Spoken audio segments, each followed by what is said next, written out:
Hello everyone and welcome to Shard TCG, and today we're taking a deep dive into the Arachnids. We're going to look at all the creepy crawlies of Shard TCG. So we're kicking off with the Frostweaver. This is our one-shot frost type Arachnid. Now the Frostweaver has a nice 1-2-3 in stats there. That's a 1 attack with sap, a 2 health and a 3 counter known as Pit Lunge. Now Arachnids love to counter attack. This is the main theme of Arachnids. They want you to come to them because a lot of them are like pit spiders, you know, they just lash out and deal the damage. So this is a common format to see Arachnids with high counter attacks compared to regular attacks. Though that 1 attack with sap can put creatures to sleep, which can be quite handy for other Arachnids to move in and deal more low level damage when you're trying to go on the offensive. Arachnids are definitely better on the defensive when the enemy comes towards them. Another thing that we see in the Frostweaver is its effect Ensnare. When this creature counters, 1 or more allied creatures may swarm and counter with this creature. See, that makes Arachnids very dangerous. As you can imagine, if you've got a number of creatures on the field and a Frostweaver's there to motivate them all to attack at once, you can really deal the damage against some of the bigger foes. So now we're moving on to the Lycosa, which also has the effect Ensnare, which we've just covered with the Frostweaver. So I'm not really going to go over that again. But you can see how they would make a good combination, because if you lose your creature with Ensnare, then obviously you can't use Ensnare. So it's nice to have backup. Now personally, I think the Lycosa is a little bit overpowered compared to a lot of other creatures, as it has a 2-3-2 for stats, and both the attack and the counter have a wounding, which makes it very dangerous for that chip damage and chipping away those big creatures down to size where other creatures can come in and take them out. For those of you who don't know, wounding leaves a permanent damage, where normal damage would be recoverable at the end of the turn.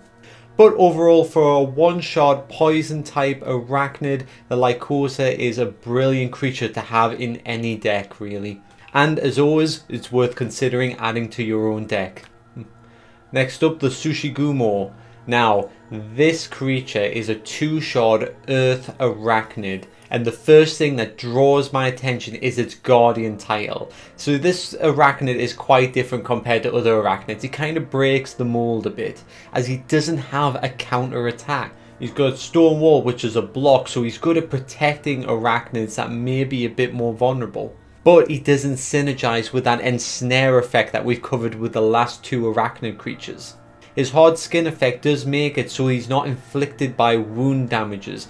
So if it came down to Sushi Gumo versus Lycosa, I would put the bets on Sushi Gumo to come out on top. Though really with Sushi Gumo's Stone Fang only inflicting 2 damage, it would be more of a standoff. And next we have the Yivashi. This is a 3-shard Fey element Arachnid. So the Fey element associates itself with a lot of blood and flesh, so naturally a Fey spider is going to be producing a lot of eggs, which we can see on its back there, just brooding away. So we have Burst Egg as its effect. When this creature is damaged, you may free summon a 1-shot Arachnid from your hand. Now this makes it very exciting, because if you can get the Yivashi out very early and have it draw some damage to it, then you can start producing a lot of other spiders onto the field very quickly, which is what the Yivashi is all about really. If we look at its attack, Ebon Fang, it's not very deadly with only 3 damage for a 3-shot creature. That's a very low return, but it does have weakening, so that will lower your opponent's attacks, which is excellent when you think of Arachnid decks and how they want you to attack. You want your opponent's attacks to be lower, so you can maintain your Arachnids while your Arachnids also hit back with those high counter attacks. Speaking of which, the Yivashi has Flesh Starved, which is a 6 counter attack, which is standard for a 3-shard creature. But like we said before, Burst Egg is where the Yivashi really comes into play. So we want that high health of 7 so it can sustain on the field and get more hits onto it so you can produce more Burst Eggs, more Arachnids onto the field. And then you start to overrun the field with your spider children as you slowly take control of the game and inevitably win. And last up we have our 4-shard Ether Arachnid, Atlantica. Now the name Atlantica was taken from the Lovecraft creature, which is the Atlantica the giant spider. And basing it off that, Atlantica was known to be a faceless spider, so I thought it was fun to draw a creature that had a mask. What's under the mask?